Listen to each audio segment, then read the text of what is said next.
The treasures and finds that come in front of the shop runners in the History Channel's wildly successful series Pawn Stars have only grown in value as the show has elevated their shop's stature. With more and more collectors learning about the dealings of Rick, Richard, Chumley, and Corey, the show's promise that you never know what will walk through that door has only become more true. Over the course of more than 500 episodes, world-famous gold and silver pawn shop's co-owner Rick Harrison has made some eye-popping buys. Rick used the store's considerable capital and clout, not to mention his seemingly endless well of experts, a necessity for appraisal purposes, to grab a hold of history via large stacks of cash. Harrison's well-trained eye knows an opportunity to make money when he sees it, even if that means putting huge sums of money on the line. With that in mind, we've compiled some of the series' biggest buys. Here's a look at the most expensive items the Pawn Stars actually purchased on the show. $250,000 for Maurice Sendak sketches. In the same season as the George Washington find, Rick came across something he couldn't help but have. A collector offered him the original sketches that became Maurice Sendak's children's book classic, Where the Wild Things Are. Rick was clearly awed by the drawings when he saw them in person. It was the greatest book ever written, Rick told the dealer. When I was a kid, I was fascinated by the pictures. It was so different from any other children's book. Because Sendak never sold prints for his work for Where the Wild Things Are, the sketches were one of a kind. After consulting with an art expert who told him he could expect to net $310,000 for the sketches, Rick talked the owner into selling the lot for $250,000. This is still the most expensive item ever purchased in Pawn Stars history. $111,000 for 3,000 ounces of silver. The second largest purchase in Pawn Stars history was a lot easier for the shop to verify the value of. When a customer rolled into the shop with a dolly loaded down with 3,000 ounces of silver bars and coinage, the Harrisons knew they had a deal on their hands. Because of the significant amount of money changing hands, and the ease with which a scammer could fake a silver bar with a different metal at its core, Rick drilled into the center of the bars to determine that they were purely made of the precious metal. Testing silver is a little work, but it's not rocket science, Rick said, before explaining how to test silver with nitric acid.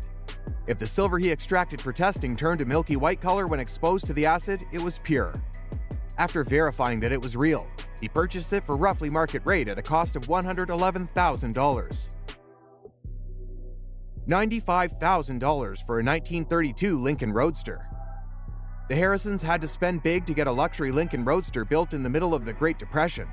A beautifully maintained mint and cream-colored Roadster with a massive V12 engine hiding under its gigantic hood was too good to let leave the shop. The 1932 Roadster was an attempt by Lincoln's parent company Ford to lure drivers away from their competitors at Cadillac. It was priced to move at $4,000 in 1932, roughly 70 grand in today's money. Rick and the old man went above and beyond that price point to make sure that they walked away from the deal with a car. For the decadent 150 horsepower classic car from 1932, they offered a cash buy of nearly $100,000. They didn't have to wait long to get their money back, however. The owner turned right around and used the $95,000 he made in that deal to buy gold from the pawn shop. Cars that rolled away. That's not to say you can wow the Pawn Stars with any old car. They have had to let many sellers walk in their first 15 seasons on the air, when their price was just a bit too rich for their blood. These stalemates came when a car was famous rather than just an antique. The Harrisons had to make a tough decision when perhaps the most famous car in American history fell into their laps. O.J. Simpson's white Ford Bronco had been seen by millions of Americans, with the former NFL star leading Los Angeles police on the world's most well-known low-speed chase, ahead of his eventual acquittal on murder charges. The current owner of the iconic Bronco brought it to the stars of the show looking to sell. Given the infamy of this particular Bronco, the seller wanted a hefty sum. He asked for $1.25 million from the Harrisons, about $1 for every 100 Americans who watched O.J. run. Ultimately, Rick had to turn him down and send him off to find another buyer interested in macabre history. $90,000 for Mary Ford's 1961 Gibson SG Les Paul guitar. Gibson's Les Paul signature guitars can cost a pretty penny as is, but when the well-crafted guitars are connected to the legendary songwriter whose name is on the instrument, they're worth quite a bit more. That explains why the Harrisons felt they should shell out $90,000 for a 1961 Les Paul guitar that belonged to Paul's wife Mary. All pawn shops trade in guitars at some point, but the show's outsized stature as a purchaser of rare antiques made it a fitting stop for the owner of this particular instrument. For the uninitiated, Les Paul and Mary Ford were a wildly successful singing duo in the 1950s, with 28 hit records to their name. They hosted popular radio and television variety shows together throughout the decade. That Mary herself had played this guitar on tracks like the #1 hit How High the Moon made its value skyrocket. They paid $90,000 for the chance to own a piece of musical history so closely tied to the godfather of rock and roll guitars. $85,000 for 1941 Gibson SJ200 guitar. Another Gibson walked into the Pawn Stars shop once, with a much more widely known star attached. Stephen Stills of Crosby, Stills & Nash, and sometimes Young, owned this 1941 model. This guitar was visibly beautiful, incredibly well maintained, and boasted the lovely sound of mid-century Gibsons. But it was a bill of sale signed by Stills himself that made the guitar worthwhile. Rick Harrison ultimately purchased the guitar for a solid $85,000, getting his hands on a piece of classic rock history that was bound to find a deeper pocket buyer. After all, we've all heard Ohio umpteen times in our lives, and somebody out there has to love it enough to drop 6 figures and own a guitar that was so close to the process. Are there any rich Buffalo Springfield fans in the house? Rick has a deal you won't want to pass up here, and he'll be sure to sell it to you for what it's worth. Musical history that walked. Just being an important part of musical history isn't enough to get the Pawn Stars men to pull the trigger. The business is the center of a successful reality TV show, sure, but it's still a business. And businesses need to make money if they are going to survive. The desire to own music history has clashed with the store's finances in the past, leading to plenty of situations where one-of-a-kind musical items were allowed to walk.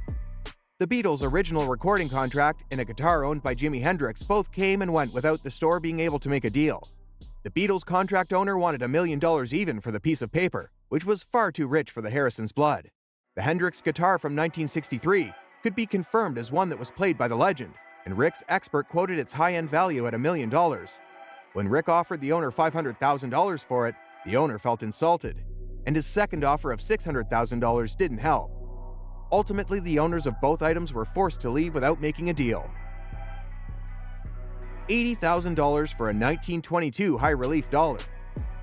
It's not just cars and guitars that fetch top dollar. Occasionally, the shop will shell out for actual dollars. Such was the case with this rare dollar coin from 1922 that the shop paid $80,000 to own. It's known in collectors' circles as one of the rarest American coins ever made, and its owner lucked into it in a poker game. While he knew he had an expensive coin on his hands, he had no idea how much it was worth. The coin in question is rare because of the sharp relief of its design. While the deep grooves make a more beautiful coin, they wore down the dies that produced the coins. Almost all of the high-relief versions of the dollar coin were melted down shortly after they were stamped. The owner believed that the coin, which is one of around 12 in existence, was worth $20,000. Rick's coinage expert revealed that the coin was worth as much as 5 times that, saying it could easily sell for $100,000. Rick made an offer of $80,000 for the coin, and the poker player happily took it. Coin of the Realm. Rare coins are among the items that Rick has allowed to walk over the series' 500-plus episodes, and one coin that seemed almost destined to be fake ended up going home with the original owner even after it was verified. An Ides of March coin from the time of Julius Caesar seems like the sort of thing a scammer would invent before being laughed out of a room full of historians. But Rick's expert confirmed that it was a true coin from over 2,000 years ago. He urged Rick to buy the coin at the seller's asking price of $140,000. Rick didn't want to part with that much money, even for a sure thing, and he let the seller take a walk. Of course, you have to lean on the side of trusting the Pawn Stars crew's instincts. They have managed to stay afloat, making seemingly constant high-dollar deals on all manner of weird memorabilia. Chances are, if they think something will or won't make them money, they are probably right.